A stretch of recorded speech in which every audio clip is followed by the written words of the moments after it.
Hey there viewers, welcome back to the channel. Today I'm going to be replacing the transmission control module TCM, aka the computer that manages the transmission. This tutorial is going to be on an 06 Impala LT with a 3.9 liter engine in it.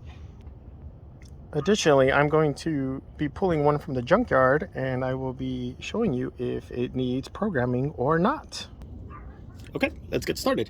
So the first tool you are going to need is a number 13 socket. It doesn't have to be deep well, but that is the one that I had handy. So you can use the 13 stubby if you want. So number 13, first thing we're gonna do is we're gonna remove this bar and this bar, and they can all be done with the number 13 socket.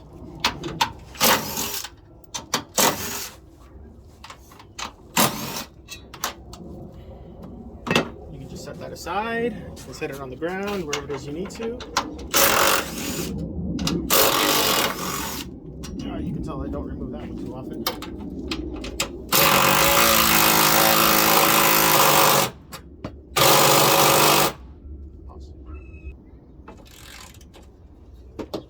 Wow, this one is on there. Just a little tighter than I would have liked it to be.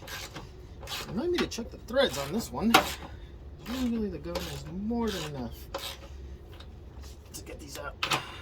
There we go. Oh, threads don't look too bad. We'll check that out later.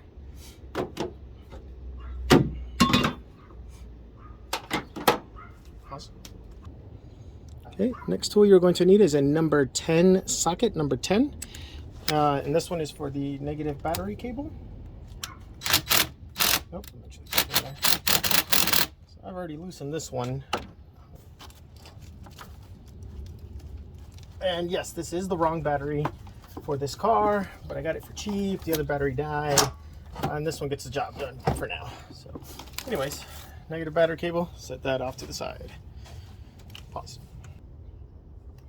Okay, next tool I'm using is number 8, and that is for this clamp right here, going between the airbox and the throttle body. Once you got that loosened, you rotate.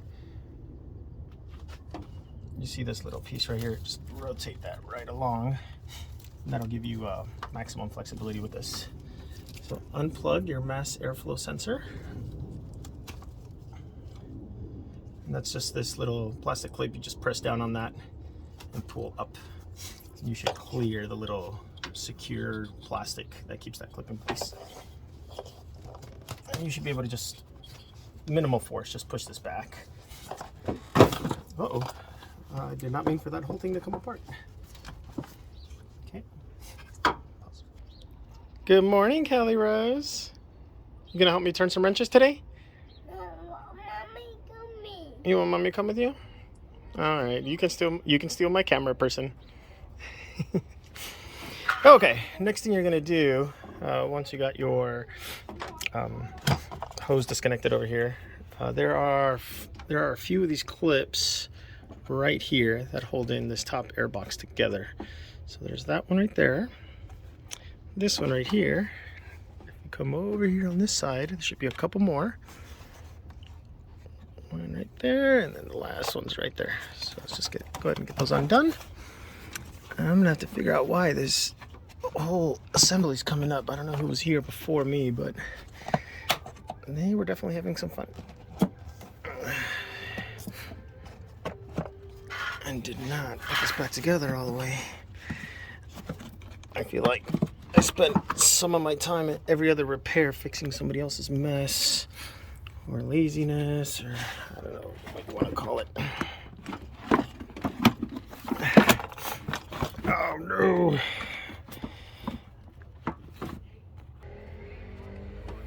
Okay, I kind of edited out some of the struggle there so you guys didn't have to watch me struggle endlessly, but I'll show you guys those 4 clips up close. Bam. So basically all I had to do was just press these back and up without the other ones going back in. Of course, this would have been easier if my camera person hadn't abandoned me, but that's okay.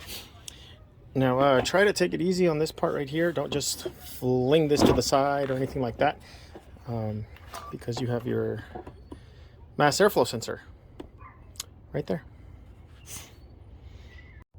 Okay, now with that airbox completely out of the way, bam, there we go. Show you guys that real quick. We have our TCM right here, and like I said, even with a reman one, sorry, I don't know why I said like I said, I didn't mention it before, but these do have mounting holes, but on these specific vehicles, they just kind of sit in there. So if you crack yours open and there's no screws or nothing like that, that's probably how it should have been anyways, because that's how I've seen most of these come. Anyways, to get this unplugged, so to remove this, sorry, bad recording a second ago, just press down on this at the edge of the blue right here, closest to the gray. Press down, you might hear a click, and then you start pressing back on this gray clip so it goes all the way back. You might see it making contact with the black here. That's exactly what you want. And then you can start jiggling that out of there and pulling back.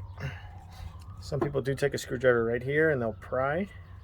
That's fine. And there you go.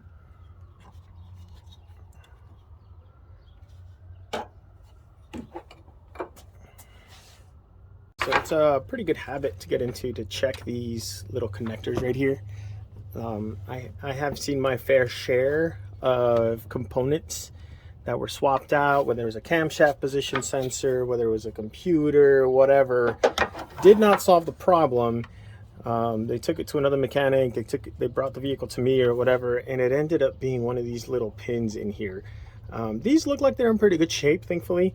But corrosion, any one of these pins that are pressed in too much or anything like that will cause you a heartache and a half, and you will not have a fun time with the repair bill chasing down that problem. So anytime you're doing anything like this, especially with a big electrical connector, hell, even the small ones, it's always a good habit to get into, to check these out and just, you know, make sure everything's copacetic. Even though this was not the OEM part, I am still going to take this to the junkyard just so I can make sure that I have the correct connector, you know, and I'm not bringing one that, you know, looks like a mass airflow sensor one and it's like, uh-oh, I got the wrong computer. So anyways, with that being said, join me at the junkyard as I pull one of those out. We'll pop this back in this vehicle and see what happens.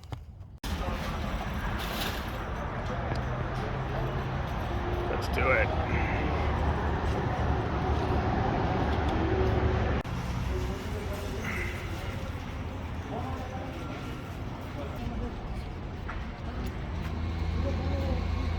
Cool.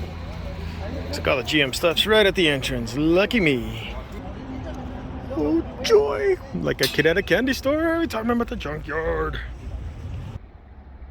Alright, let's go down the line of Chevys. There we go. This 07 Impala looks like a good donor. We'll go check this bad boy out, see what we got here. Whew. They've definitely stripped you for some stuff, huh? Oh, look at that. Winner, chicken dinner.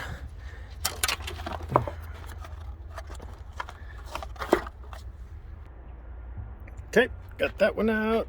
Let's take our reman doorman. There's the junkyard marking there just to make sure I don't get double charged. Here's the one that I just took out. Let's see if this bad boy fits in here, and then let's go pay for our product. I'd say that's a good fit. Alright. Alright, now let's go cash out. Alright, walking out of there. I'm just going to pause real quick just so you guys can see. It says electronic module 1650. I did purchase the warranty in case I got to bring it back or whatever, but after taxes all told, this used TCM cost me $20.21. I got the old one and the one I just got from the junkyard there. Let's go back to the Impala, put it in and see what happens. Okay, so here I am driving that Impala after the junkyard. So you can see the car moves.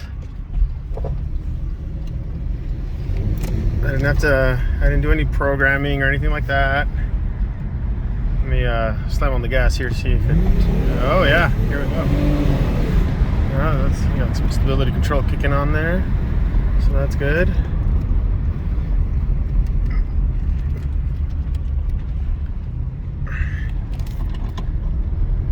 So yeah, for 22 bucks, I'd say that's a win.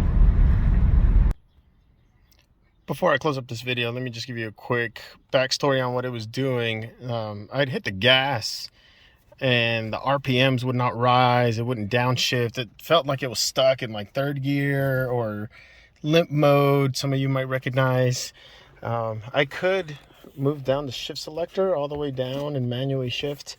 Even that was rough.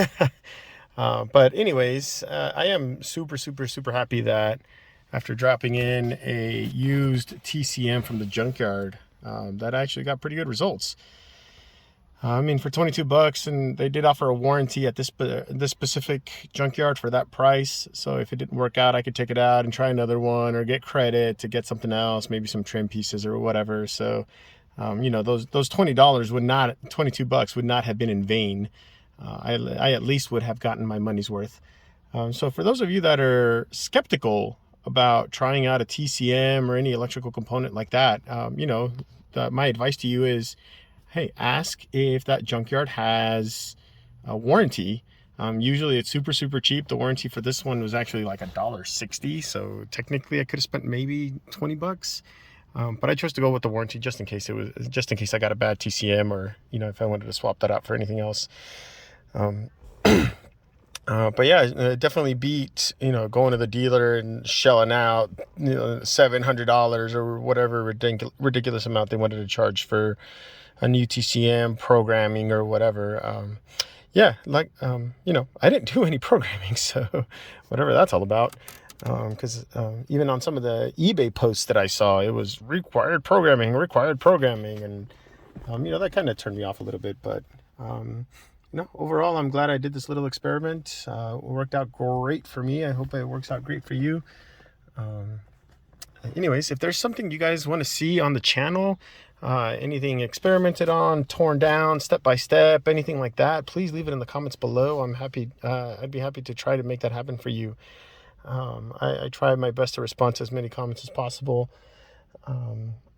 If there's any tips, tricks, anything like that I might have missed that might be of help to somebody, please also put that in the comments below, so that you can help anybody else that might be watching this. And if you've tried a TCM swap or an ECU swap or a BCM swap, anything like that, and that's worked for you, also please leave it in the comments below. So that'd be a great help to anybody watching these videos. Well, that's all I have for you guys. Have a good one.